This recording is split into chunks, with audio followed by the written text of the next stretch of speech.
जाने चार बिना जवानी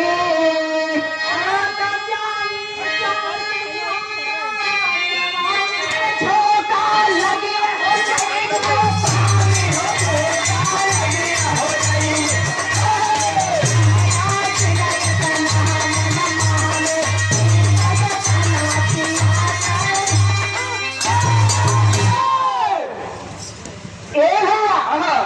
बताओगे कि जवानी कुछ ही क्षण के लिए आवेला। जैसे आसाराम बाबू का जवाब वही आसाराम का सारा छटका लगा तो ऐसा नहीं हो कि उनकर कौनो हित हुआ। बताओ गए कि भैया जवानी कुछ ही क्षण के लिए हर लोग के पास आवेले, लेकिन उस जवानी का गलत इस्तेमाल न करे के चाहिए। जवानी आवेला तक चोकरत के आवेले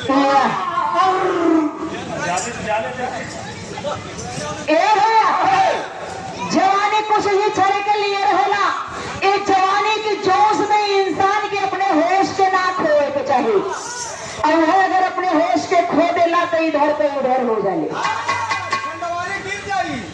ये खाली जवाना लोगन का बात ना है, कितना बाऊ लोगन भी हवा लग जाए सही ढंग से भैया लोगन तभी जवानी बेकार हो जाए, चाहे मुंह दिखावे ला ना रह जाला, चाहे कोनो भी कर्म करबा।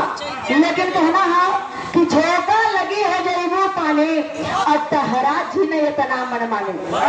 ये ना है कि इंसान का जिंदगी पा गई, जवानी आ गई, जोश हो गई तो अपने मन मन ना कहरा, ऐसे भी ना करे के चाहिए। तहरा जी ने इतना मन माने और ठीक से बना पिया कर, लेकिन कहना बा कैसे मास्टर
दुख में कोई ना लागी।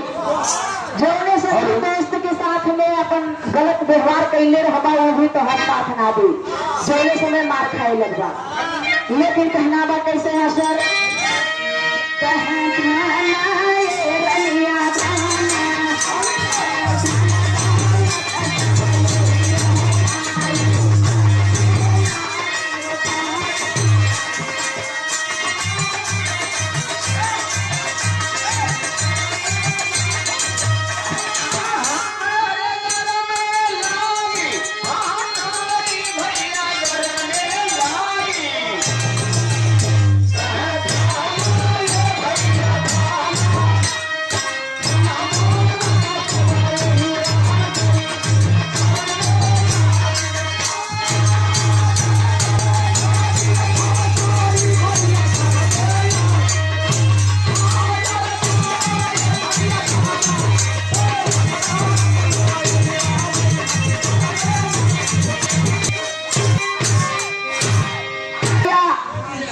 जितने माल कमाई बा धन दौलत बा सब यही रह जाये, बैंक का पैसा बैंक में रह जाए, सब कुछ जहाँ का तहाँ रह जाये, लेकिन आपके हाथ पसार के चल जाएगी बा।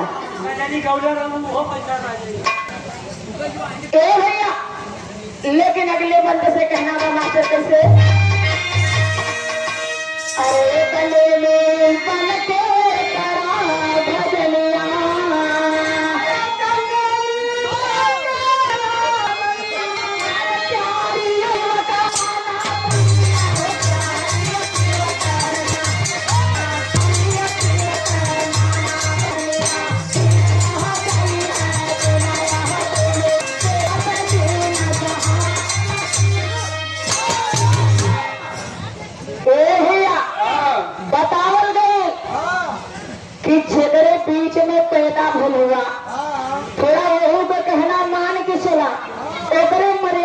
देख के चला, इतना अपने मन का मत हो जा। जैसे देखा हमारे मन बढ़ुए में आज त्योहारे के दिन हम चलिए बनारस से यहाँ कजरी का है, अपने गाँव में कजरी छोड़ देली और ये बड़ा बड़ा पे तो भवन ऐसे न चलिए लेना अपन गाँव जिन गिरा छोड़ के यहाँ कजरी का है। हाँ मेहरानुए के समय हम लोग घरे में चाहेंगे। लेकिन कहना हम ये पीने में जौनपुर राती में मिल जाओ कहे मारिए भैया मारिए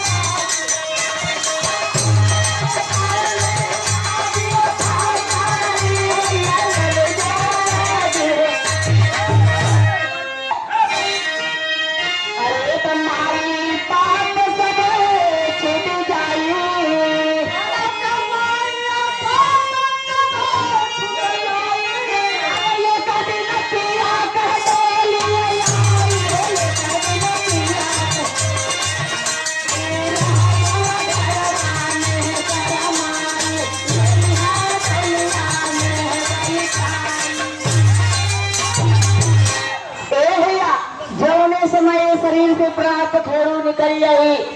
गांव जवार के भैया लोग इकट्ठा होके नहवा धोवा के हरियर बांसे पर लपाट के सुता दी। भैया बहुत जल्दी यहाँ से लेके जा पूरी यह विधि का विधान है भैया। आखिरी लाइन से कहना है भैया कैसे राजा राजा